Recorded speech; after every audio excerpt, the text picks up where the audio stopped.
The culture wars begun, have they? We're going to talk about the Emmys. We'll talk about whether CNN likes boobs. Yeah, really. And we'll also talk about President Trump golfing towards Hillary's back or something and then tweeting about it. I'm Ben Shapiro. This is The Ben Shapiro Show.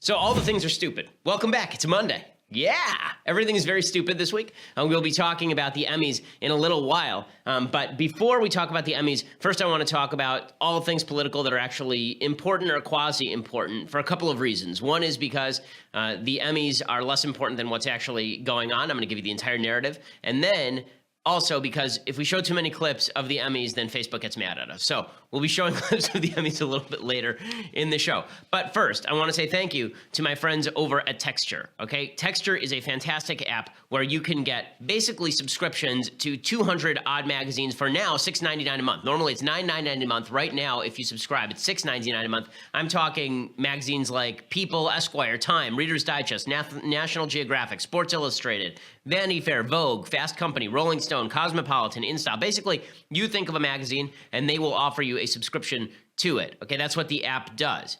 They give you all of these trusted sources for one low price, plus the back issues. Okay, it makes it very, very easy. Texture is searchable, so you can mark what you like, check out back issues, view bonus video content. They even curate articles and magazines just for you or whomever you are giving Texture to this year. Okay, it's texture.com, texture.com. And right now, they are offering a 14-day free trial, so you can check out all of those magazines for that one low price. Normally, as I say, it's $9.99 a month. Right now, it's $6.99 a month. It's great for me because I'm always on the road. I don't want to have to schlep along an armful of magazines. Instead, you just get it right there on your phone or on your iPad. Texture offers that 14-day free trial when you go to texture.com/Ben. That's 14 days to try it for free, texture.com/Ben. And right now, it's only temporary, $6.99 a month. Instead of $9.99 a month, $6.99 a month, so less than the cost of a single magazine, right? Not even a subscription, less than the cost of a single magazine. You're getting like 200 magazines, so it's pretty awesome. Texture.com/Ben. If you're an information junkie, it is the best that there is, texture.com/Ben. Okay, so as I say, I could begin with the Emmys, but before I get to the Emmys, I really want to talk about why I think President Trump won. Now, what's really interesting is when you talk about why President Trump won, I know it's sort of an old topic, but there's a phrase that's used very frequently. You'll see a piece of news and somebody will say, that's why Trump won. And you'll see a piece of news and somebody will say, that's why Trump won. You notice it's never a piece of news that actually has to do with politics. Right? It's never a news that has to do with politics per se. It's always something that has to do with the culture. It's always a kindergarten forces young kids to be confronted with transgenderism. Or a baker is forced to cater a same-sex wedding. It's always stuff like that. This is why Trump won. Or somebody gets mad at a right-winger for some stupid reason. Right? They decide to fire Brendan Eich at Mozilla Firefox. And you say, that's why Trump won. It's never about the issues. The reason I say this, and the reason I think this is deeply important, is because it's very easy to get caught up in the idea that President Trump won because of particular political viewpoints. I don't think that's correct. That's important because right now, President Trump is obviously in the middle of a shift toward the middle. He's obviously shifting his politics from what people would consider the normal hardline right, the kind of Ann Coulter populist right. He's shifting from there to many Democratic policies. And there are a lot of pundits, people like Ann, who have been saying, well, he's going to lose his support base, right? This is the perspective of Steve Bannon as well, that he ran on all these populist issues, and that's why he won. I don't actually think that's why he won. You know, Ross Douthat, during the election cycle, a guy who's sort of more mainstream traditional conservative than Coulter or Bannon, he was saying the whole time that Trump won because he talked about issues nobody had talked about before, tariffs and trade and higher taxes and all this kind of stuff. I really don't think that's what it was. I think that a lot of the support for President Trump was attitudinal. I think a lot of it was about attitude. I think most of it was about culture. And that's why the Emmys matter. We'll get to the Emmys in a little while here, but that's why the Emmys matter, because if you watch the Emmys will drive more votes into President Trump's column than anything he does in terms of straight policy this year or next. The culture war is what people are hit with in the face every day. They're not hit with policy every day. Most of the policies you live with are made at the local and state level. They're not made at the federal level. Most of your life probably did not change all that much when President Obama was president on a policy level. It changed somewhat, right? I mean, our tax rates went up and down. If you run a business, you had to deal with the Obamacare shtick. But if you're just a normal employee of a company, your life probably did not change radically thanks to President Obama or thanks to George W. Bush or thanks to Bill Clinton or thanks to Ronald Reagan. The fact is, in our mass media era, what matters most is the culture war. Everyone wants to focus in on the political war. What matters most is the culture war. And I'll show you why this is. So right now, again, President Trump's in the middle of a policy shift. And the shift is pretty thoroughgoing. Tom Cotton, who's been an ally of the president, senator from Arkansas, he was ripping on President Trump's plans with regard to the DREAM Act over the weekend. Now remember, President Trump campaigns on the idea that everyone has to go. We have laws. We're a country of laws, right? This was his shtick. This is what he said. And now President Trump says we're going to re-enshrine President Obama's deferred action on childhood arrivals. We're going to legalize everybody between the ages of 16 and 31 by 2012 and who had arrived in the country before 2007 and doesn't have a criminal record. We're going to legalize all those people. We're going to make Congress do it. And we're not going to stump for a wall. And we're not really going to do much about our border problem. But we're going to give the Democrats what they want. So Tom Cotton was on Meet the Press with Chuck Todd, and he was basically saying this is the worst amnesty ever. It's the biggest amnesty ever. It's going to be just terrible. Give me a definition of amnesty, because it's in the eye of the beholder. It feels, particularly when it comes to this debate on the right side of the spectrum here. What is your definition of amnesty? Well, amnesty is giving legal status to people who came here illegally. But the core debate is not over so you believe this is amnesty for DACA? Well, if you pass the so-called DREAM Act, it'll be the single biggest amnesty in the history of the United States, even bigger than the 1986 amnesty, which Ronald Reagan said was his biggest mistake in office. But the core debate here has never been about legal status for these 700,000 or so people. It's been, how are we going to control the negative side effects of that, which is undercutting American jobs and wages. My legislation, the RAISE Act, would do that, and deterring more illegal immigration. I mean, put yourself in the shoes of a parent in El Salvador. Okay, so right Tom now. Cotton is talking policy here. How many votes do you think are actually mobilized by this kind of policy? The answer is I don't think that many. I don't think that many. Okay, this is why Trump feels so free to move. Clinton did the same thing. Right? On the left, there was this idea that Bill Clinton was some great sort of leftist leader. Bill Clinton cut deals with the Republican Congress on a regular basis. They called it triangulation. Triangulation just means that he was going to do popular stuff with the opposite party, and his own base didn't care because, again, Bill Clinton was a culture warrior, and all that matters is the culture war. Another example of President Trump moving to the left, Heidi Heitkamp, who's the senator from North Dakota. She's a Democrat. She's in serious trouble in her next Senate race. Trump has been out there campaigning with her, saying she's a wonderful woman, Heidi Heitkamp. Right now, she's out there saying that she wants to do an infrastructure deal with Trump. I can tell you that I think the president realizes that the best policy comes from bipartisan discussions, and he wanted to host one and tell us that he's very interested in our input. And so Joe Manchin and Joe Donnelly and myself were invited to sit down with John Thune from South Dakota, Orrin Hatch from Utah, Ron Johnson from Wisconsin, and Pat Toomey from Pennsylvania, and really spend a lot of time visiting about, what our expectations were for tax reform, try and figure out where the sweet spot is. But we also talked about infrastructure, and being from New York, I think there's a major shift to the left by President Trump. Now, he was talking about this during the campaign, that we're going to spend lots on infrastructure, but obviously this is not typical mainstream conservatism. We complained when President Obama dumped $1 trillion or close to it in his stupid stimulus package that didn't do anything for the economy. Now Trump's doing the same thing. Do you think it's going to lose him a lot of votes? I don't. Okay, how about the Paris Accords, right? This is a big win for conservatives, the idea that Trump was going to pull out of the global warming-oriented Paris Accords. This was an accord that supposedly committed us to moving toward a zero net carbon emissions economy. Rex Tillerson, the Secretary of State, now he's walking it back. He's saying, well, Trump might actually stay in the Paris Accords now. Again, the right was celebrating this. Do you think that Trump's going to lose a lot of votes because of this? But there's a chance that if things get worked out, both on the voluntary side from the U.S., the voluntary restrictions for the U.S., that it could change. But then also with China, there's a chance the U.S. could stay in the accord. Is that right? I think under the right conditions, the president said he's open to finding those conditions where we can remain engaged with others on what we all agree is still a challenging issue.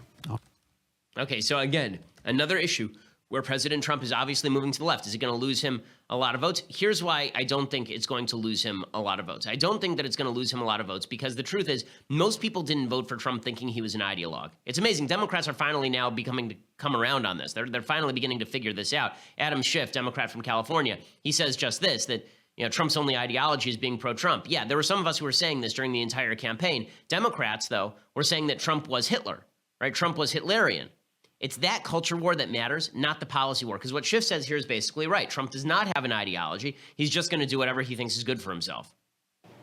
Well, it doesn't make me question that, because I think all of us recognize that outreach for what it is, and that's purely transactional, purely something that will come up from time to time when the president decides it's in his personal interest to work with Democrats. This is a president, look, who has no ideology. He's not conservative. He's not liberal. The only consistent theme seems to be he's pro-Trump.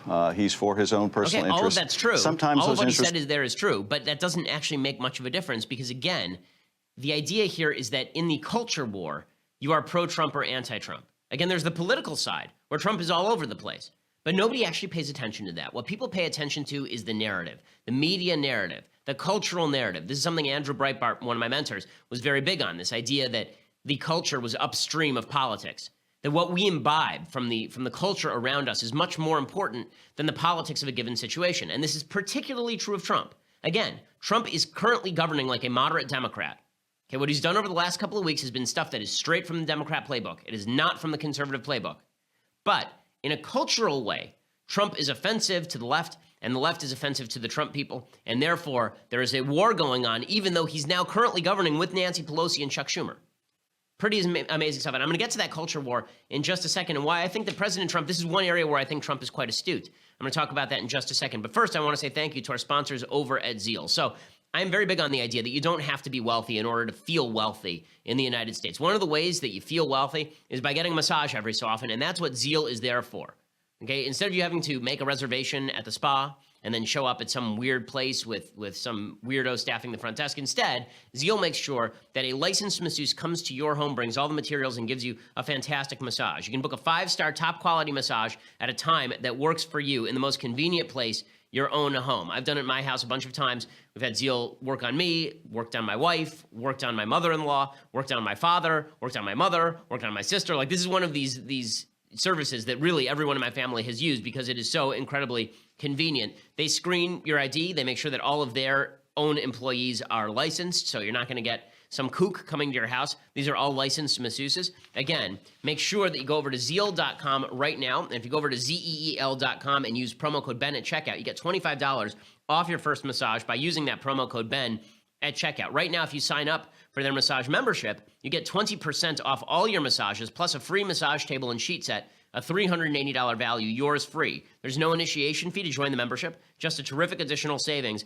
on top of that $25 discount you're going to get when you use promo code Ben. Again, it's ZEEL.com, ZEEL.com, and make sure to click add promo code at checkout to use my code Ben and get $25 off your first in-home on-demand massage. You can get these things on really short notice, so you just decide that morning you want a massage, and they'll make sure that it happens for you. Again, this is one of those things that just makes you feel wealthy, even if you don't have tons of money sitting around. ZEEL.com. Use their iPhone or Android app as well, and use that promo code Ben at checkout. Get $25 off your first in-home massage, and if you get that massage membership, 20% off everything, plus the free massage table and sheet set. Okay, so why doesn't any of this matter? Why doesn't it matter that all of the issues that Trump ran on and that conservatives celebrate, he seems to be moving away from? Now he's moving away from his hard stance on immigration, and Ann Coulter is going nuts. He's moving away from his hard stance on the Paris Accords, and some people on the right are saying, dude, what the hell? Okay, he's now moving toward infrastructure, which was a populist Steve Bannon talking point for a long time. Why doesn't any of that seem to matter? Why is it that his shift on ideology doesn't seem to matter? Even Democrats are recognizing that he doesn't have ideology anymore. Why doesn't any of that seem to matter? And the answer is because of the culture wars. The culture wars are all that matter. They're all that matter. Here is why President Trump is going to continue to maintain his base. Okay, he tweeted this out yesterday. This is a GIF or a GIF.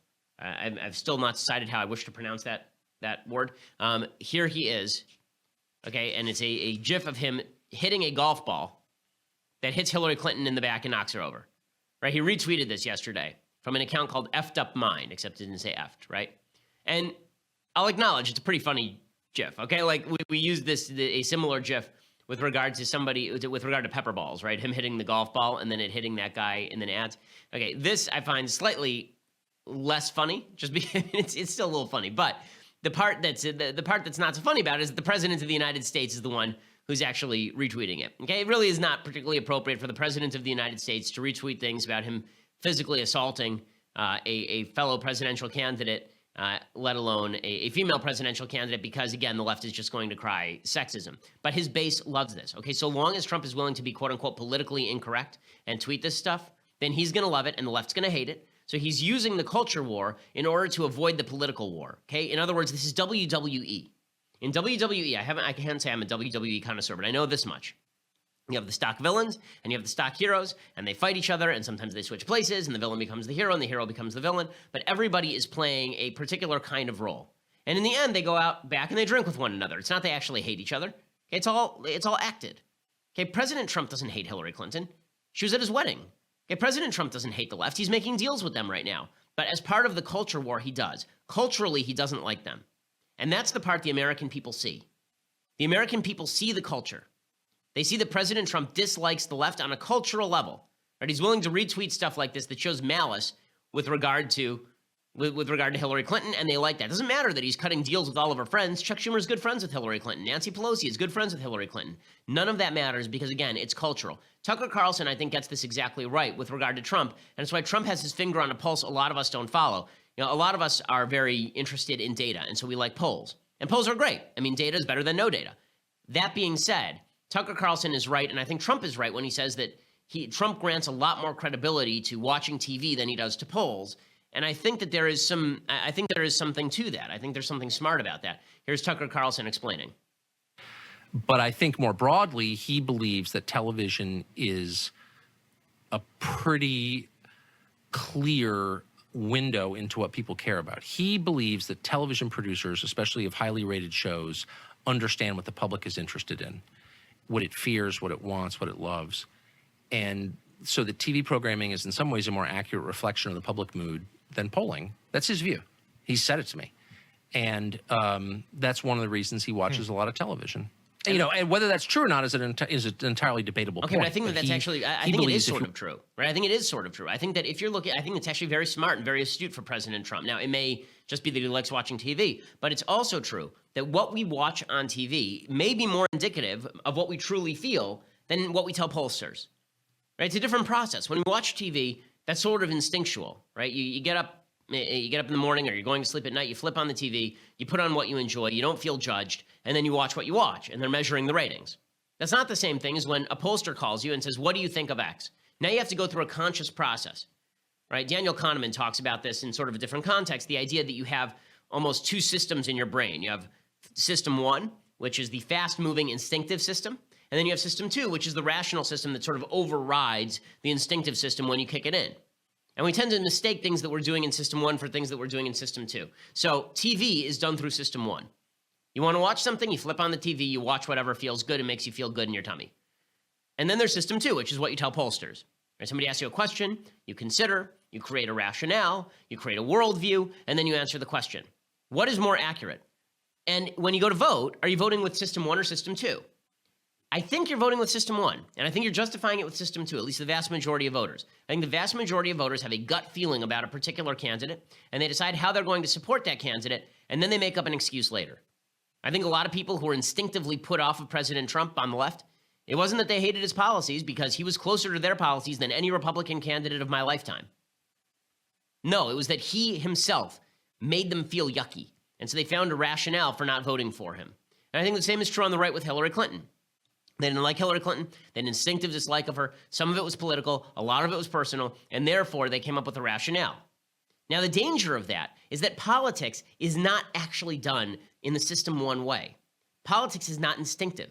Politics is where we try to create policy. And policy has to be done with system two. It has to be well thought out. So what happens when you have a population that's voting based on system one, this instinctive, quick, make the move system in your brain?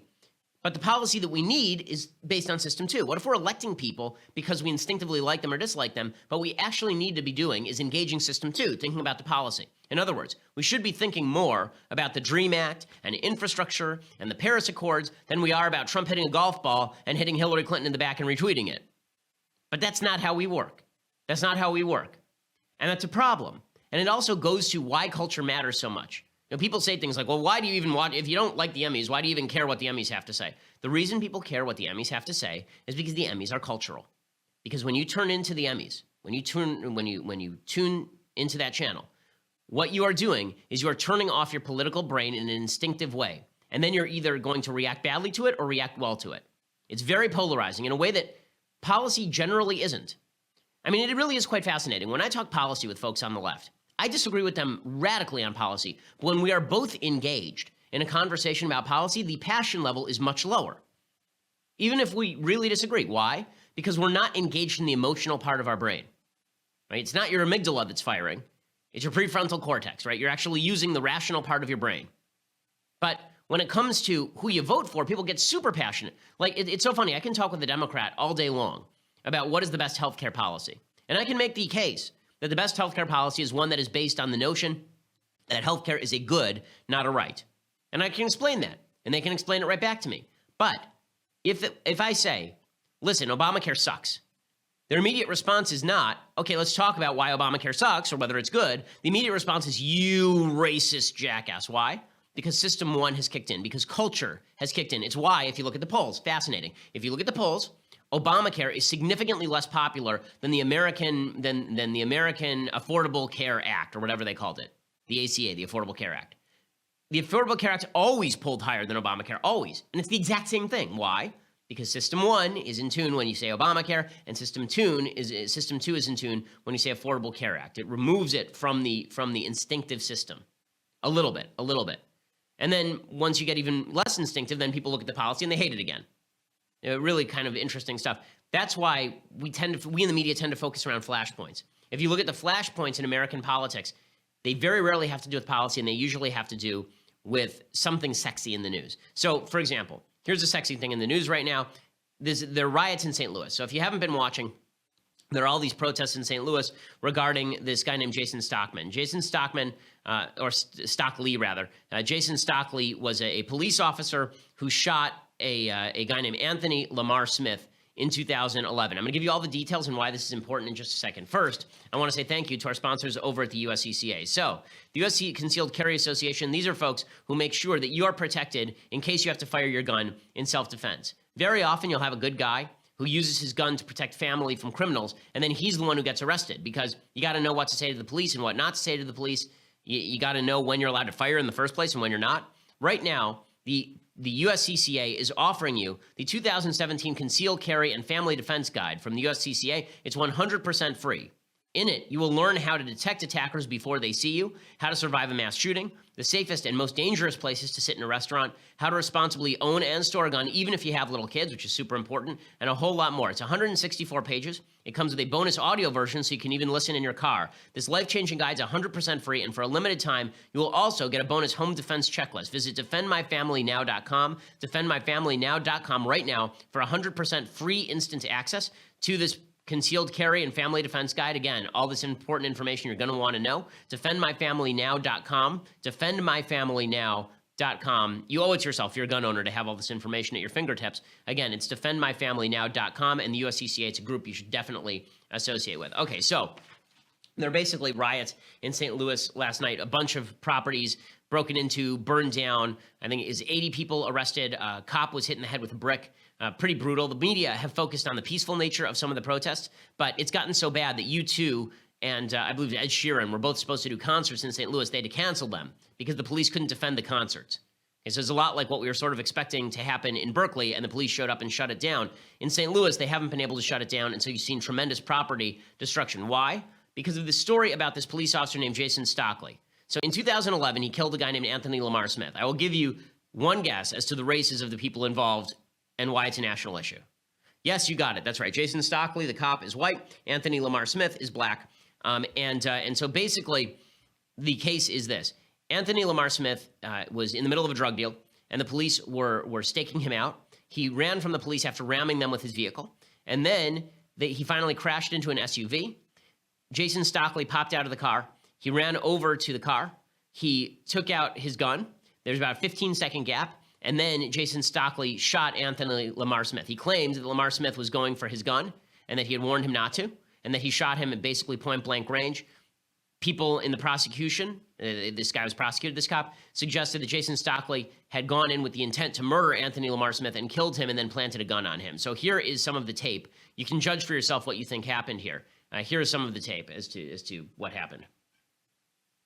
So what you'll see, I'll describe it for you if you're listening.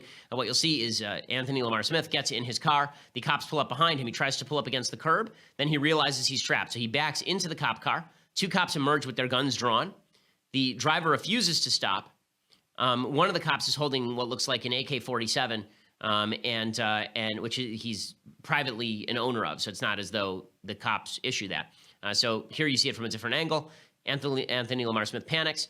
He backs into the cop car in an attempt to get out of there, and drives away. So he basically comes very close to hitting this police officer. The police officers hop back in their car. The police car dash camera video isn't the best quality, but look closely. It starts at the Church's Chicken at Riverview in Thekla. You can see the timestamp, December 20th, 2011, a rainy day.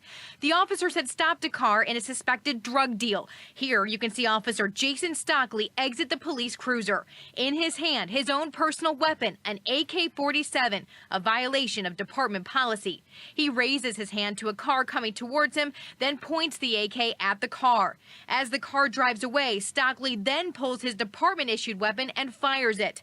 Then he runs back to the police cruiser, and he and the officer driving the cop car take chase at high rates of speed. At one point, they crash into a tree but continue to pursue the white car. A camera inside the squad car also capturing that jarring moment. You can hear the officers yelling. Prosecutors say at one point, Stockley says, quote, "going to kill this expletive." Several minutes later, the cruiser catches up with the white car and rams the cruiser into it. Again, the moment of impact seen from inside. Back on the dash cam, Stockley and his partner are seen rushing up to the car. Moments later is when prosecutors say Stockley on the right shot 5 times, striking the car's driver, Anthony Lamar Smith, and killing him. At issue, in part, is exactly what Stockley does after the shooting. Okay, so then what happens is that you see him go back into his car, dig through his backpack, and then it's unclear what happened. So was this a murder or was this not a murder? So they waived the right to jury trial, and instead they went directly to a judge, which you can do, I guess, in the state of Missouri. And the judge ruled that he was not guilty. That doesn't mean that he was not guilty in the technical sense, in the full-on guilt and innocence sense. It means that he's not guilty according to the letter of the law, because you have to prove it beyond a reasonable doubt. So there are a couple of things that I think are worth noting. One, Anthony Lamar Smith was involved in a drug deal, tried to use his car to ram police officers, ran away from the police officers at a high rate of speed, endangering people.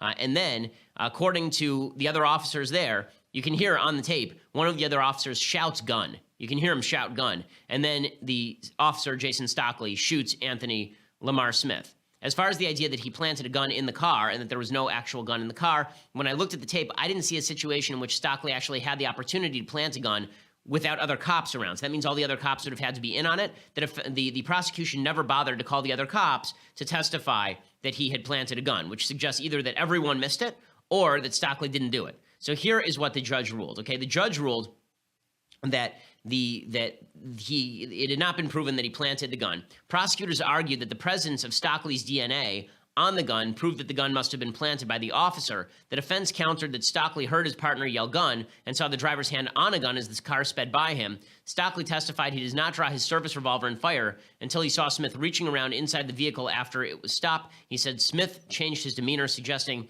he found the gun. So these are the two varying cases. Stockley testified after the shooting he found the gun tucked down between the seat and the center console, and he rendered the gun safe by unloading cartridges from the cylinder and then left the gun and the cartridges on the passenger seat.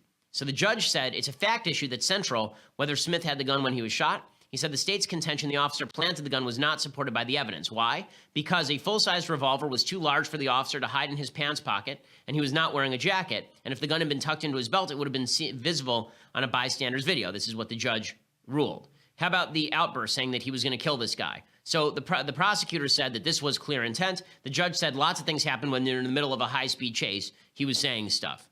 Okay, bottom line is, this is a pretty controversial ruling, but is it clear that this cop murdered the guy? I don't think it's absolutely clear the cop murdered the guy. I don't think that it's absolutely clear in any way. Again, the legal standard is proof beyond a reasonable doubt. Now, the reason that people have that this is important is because what you see once again is this is a cultural issue, not a policy issue.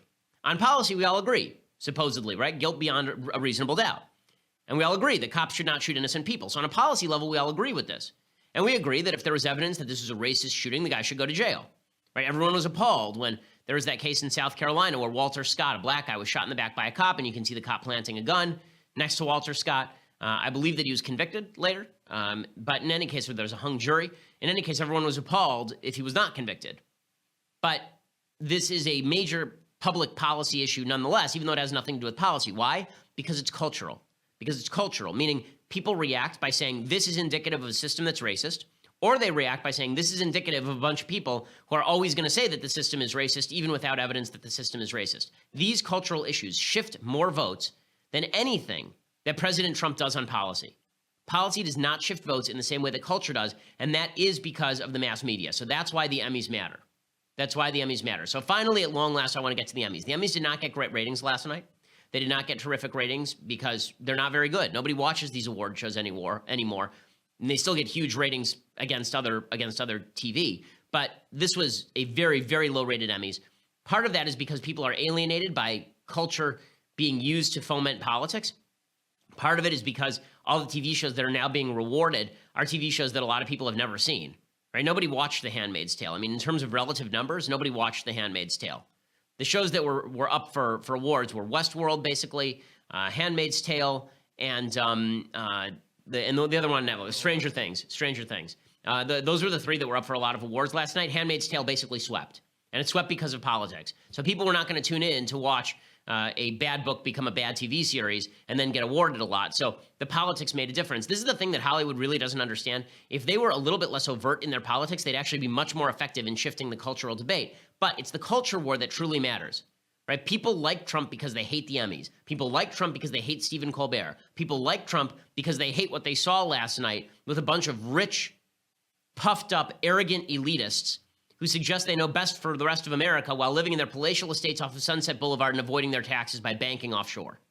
Right? That's what people see when they watch the Emmys. That culture war matters a lot more than where Trump is on the Paris agreements. So long as Trump continues to show scorn for Hollywood, so long as he shows scorn for leftist cultural institutions, he's going to get away with whatever policy he wants to get away with. So before I get to that, first I want to say thank you to our sponsors over at My Patriot Supply. So right now, if you are worried about disaster, if you're worried about natural disaster or Kim Jong-un nuking us or any of the rest of it, you need to go over to My Patriot Supply right now and make sure that you get your survival food supply. $99 means you get 102 servings of breakfast, lunches, and dinners. Apparently they taste like home cooking, according to the folks in the office. You can order now at 888-803-1413, 888-803-1413, or online at preparewithben.com. It's preparewithben.com. Again, $99 plus free shipping. And that makes sure that you're not going to be the person left out when the grocery closes its doors because it's out of supplies and nobody can get there. You're going to be the person who's smart enough to have spent that $99 one time, stuck it in your closet, forgot about it until you need it.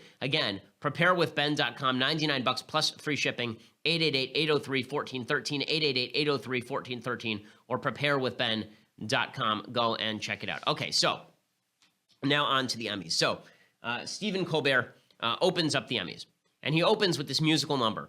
This is everything. This is everything that Americans like about Trump because they hate this. They hate this from Hollywood. They're sick of being lectured. They're sick of being told that they're wrong. They're sick of being told that they're rubes. They're sick of being told that there's no such thing as gender. They're sick of being told that gender is a construct in the mind. They're sick of being told that America is a backwards place for women and black people. They're sick of being lectured.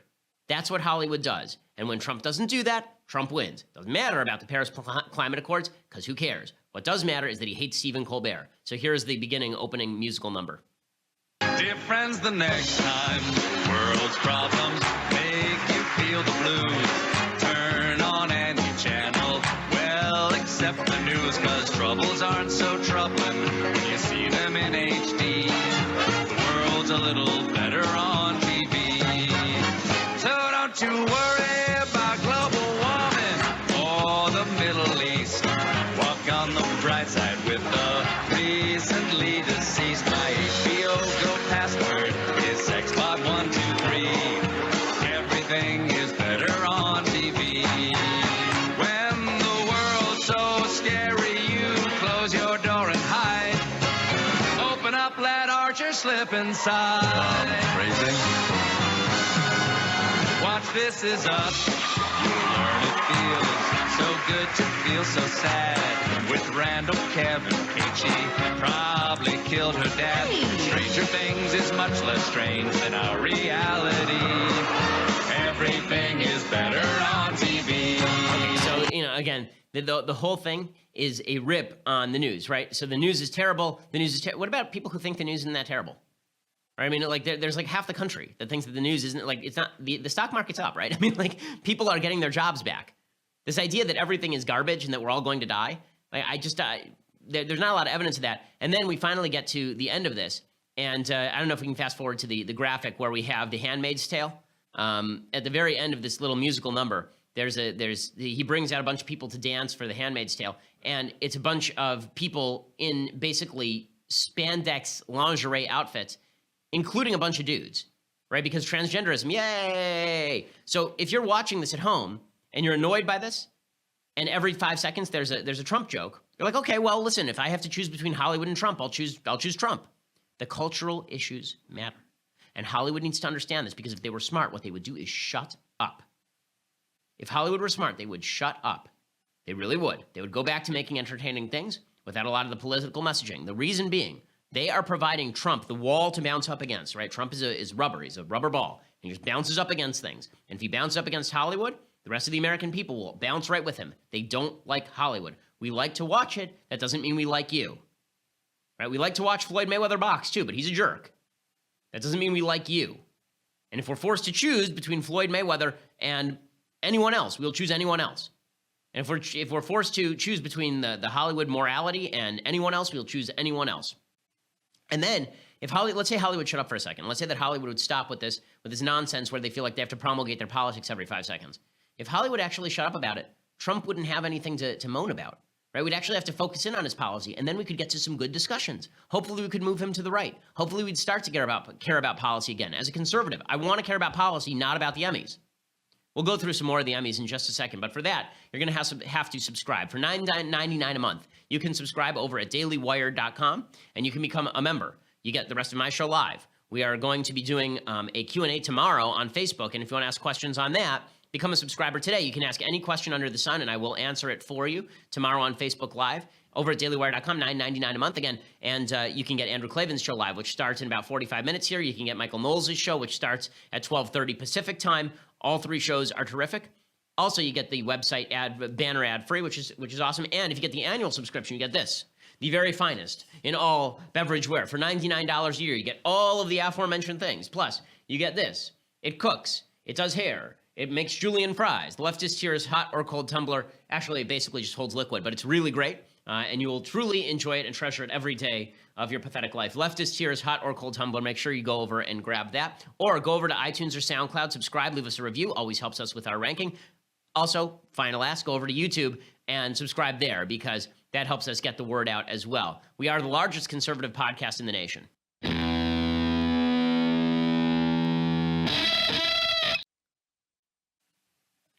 Alrighty, so the opening musical number wasn't even the bad part, right? That was pretty mild stuff. Then we got to Colbert's opening monologue, and his opening monologue really was pathetic. Of course, there's no way anyone could possibly watch that much TV other than the president, who seems to have a lot of time for that sort of thing. Hello, sir. Thank you for joining us. Looking forward to the tweets. Okay, so he made a bunch of Trump jokes all throughout the evening. It never stopped at any point. And then they brought out at one point Sean Spicer to mock Trump and to mock himself. So Spicer was, of course, played by Melissa McCarthy, who won an Emmy last night for playing Spicer. Alec Baldwin won an Emmy for playing Trump. Kate McKinnon won an Emmy for playing Hillary. So basically, everyone won an Emmy for playing the part of political people, which just demonstrates the merger between politics and entertainment, right? That we only care about if we have to choose between Alec Baldwin and Donald Trump wins that battle every time. In any case, in the middle of this, Sean Spicer is brought out to make a joke about himself, and the left loses their minds over this. Sean, do you know?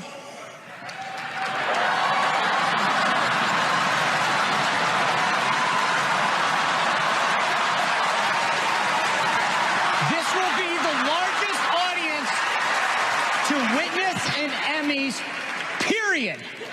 Both in person and around the world. Okay, so again, what's funny about this, listen, I think it's funny that he did this. I think that it's funny that Sean Spicer participated.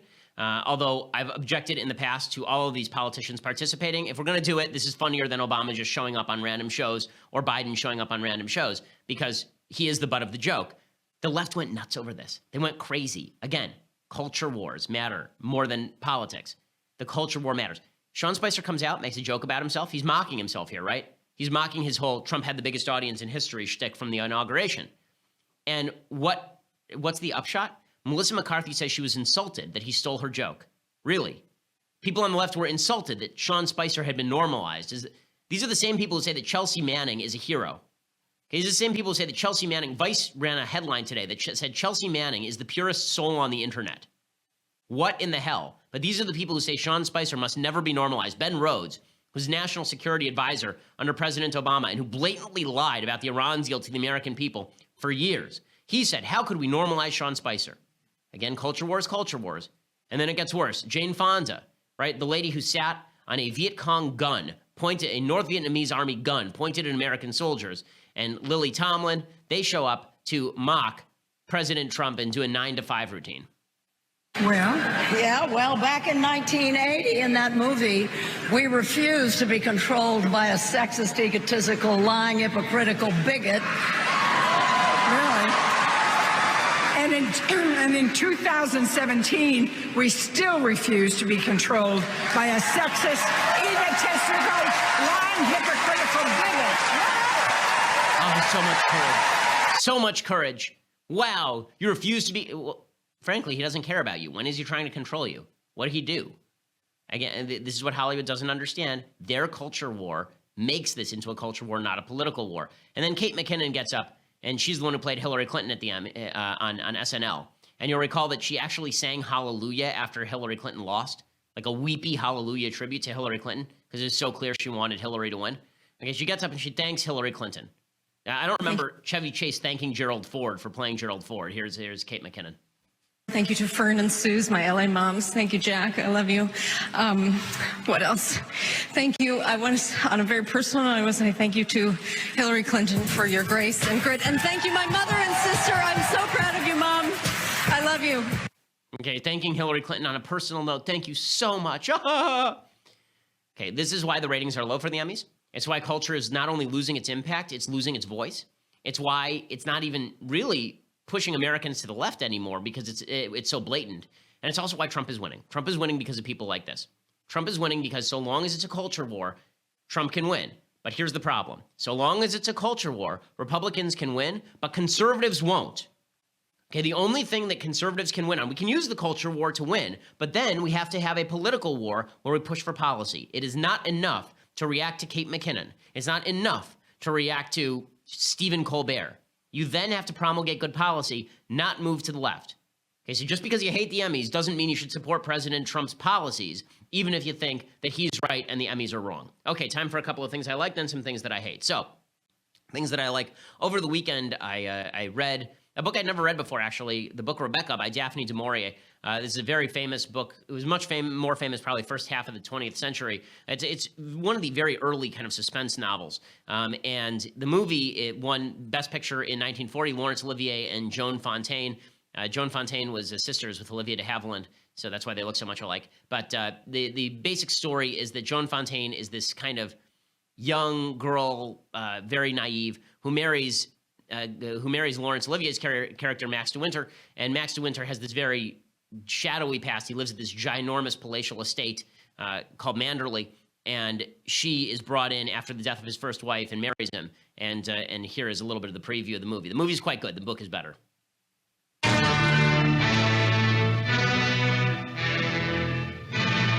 Announcing the return of the most glamorous motion picture ever made, David O. Selznick and Alfred Hitchcock bring you the Grand Slam prize winner that made motion picture history. Winner of the Academy Award, voted by America's critics as the best picture of the year. And now, as a result of a national poll, winning new honors as audiences throughout the country vote to see it again. The Selznick Studio's successor to Gone with the Wind, Rebecca, brought to the screen with all the warmth and emotion that made millions of readers acclaim Daphne du Maurier's bestseller as the most exciting love story of our time. Okay, one of the things that I like about this preview is that it actually references the book, right? How literate is a preview when it actually references specific passages from the book and shows how closely it hews to the book. Kind of cool. The adaptation is very good, and this is very early Laurence Olivier. Watch him in this, and then watch him in Marathon Man. And I mean, that's a transformation. Okay, other things that I like. So this is a pretty amazing video. There's a 66-year-old bodybuilder who I guess is colorblind, and his family got him a set of these very expensive glasses that allowed him to see color for the very first time. So here he is seeing color for the first time in his life. What is this? Put them on. Put them on. The sunglasses.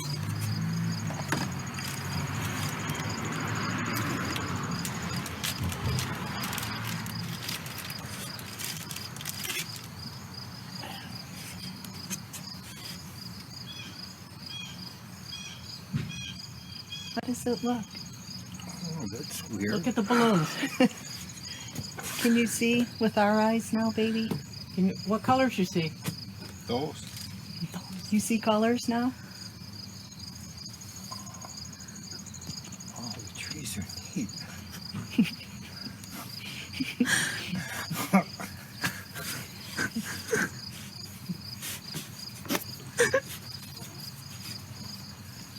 Now you have rose-colored glasses, baby. Now you see with our eyes. Do you like the balloons?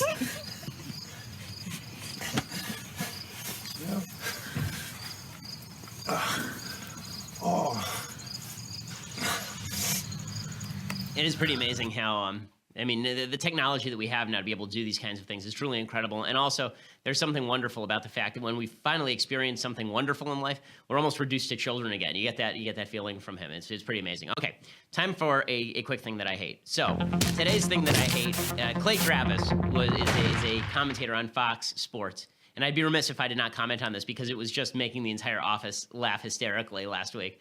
Clay Travis was on CNN with Brooke Baldwin, and I'm not sure the name of the other fellow. And he decides to drop his slogan. So apparently Clay Travis is sort of almost a quasi Howard Stern-esque sports figure. Like he drops obscenity on his show, and he does this kind of man show vibe. And he dropped one of his slogans, and Brooke Baldwin was not prepared for it. And here's how it went.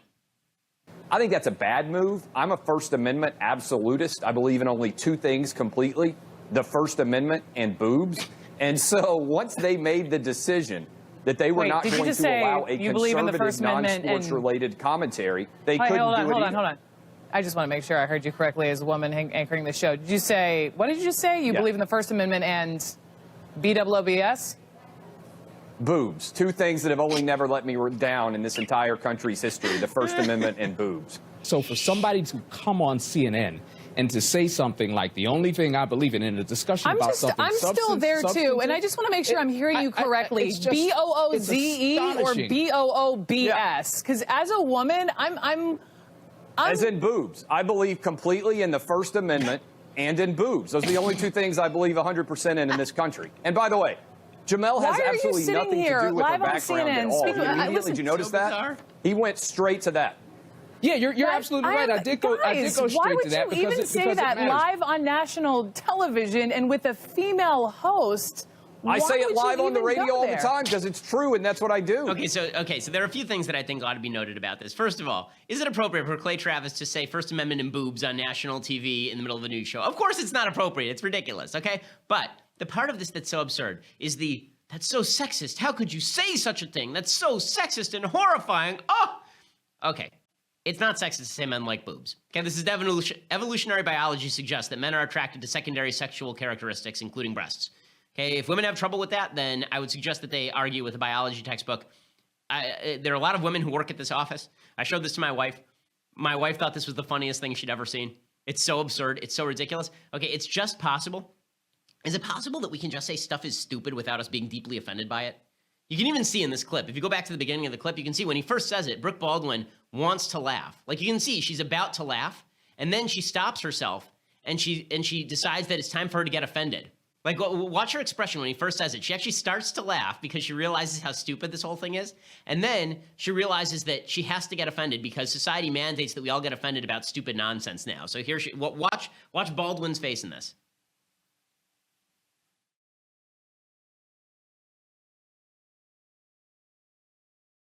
I just want to make sure I Look, she heard you wants to correctly laugh. as a You can woman see it. anchoring the show.